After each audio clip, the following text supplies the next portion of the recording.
Vai taisnība, ka cilvēks var nostāvēt uz dažām olām?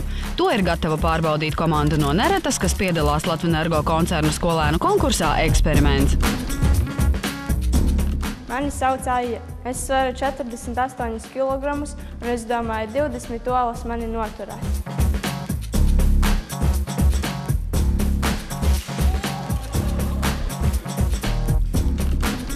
Mani sauc Mārtiņš.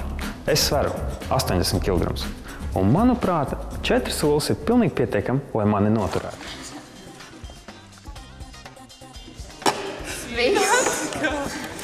Bet neizsprieda uz vienu Vienkārši tas ir tāpēc, ka uz vienu. Cik platas kājas? šeit, ka ne.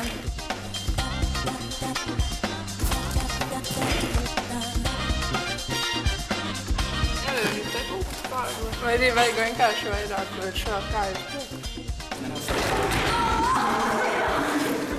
Toties vista var apsēsties ar visu savu svaru. Un cik parasti vista svar? Nav pirkts vesela vista. Es domāju, ka līdz 5 varētu būt, jā. Bet viņa mierīgi var apsēsties pilnībā, un ola nekad nesaplīst zem vistas. Ja paņemtu šo te olu, vienkārši, lai jūs tiešām varētu redzēt, ka tās olas ir ļoti izturīgas. No 2 pusēm tikai spiežot, to ļoti viegli varētu pārspiest. Bet, ja jūs ielikt to olu iekšā šādi te, pilnīgi dūrē, no visām pusēm censtos viņu saspiest, tā, kad pilnībā tā roka ir apkārt, tad ola paliek vesela. Un šajā eksperimentā vislabāk var nostāties tieši tad, ja ir kaut kas, kas spiedienu izlīdzina uz olas virsmu. Katra no 4 olām tiek rūpīgi iepakota vatē.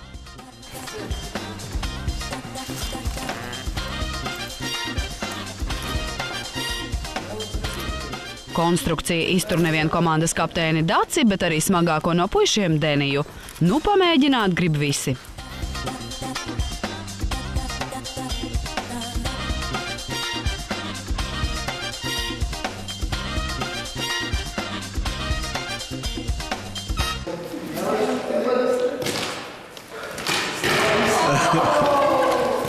Tikai viena no komandas izveidotajām olu platformām ir izturējusi eksperimentu, un viņa apņemas pilnveidot savas prasmes olu konstrukciju veidošanā, jo ir taču skaidrs, arī 4 olas var noturēt cilvēku. Nostāties uz 4 olām vienam cilvēkam reāli ir iespējams.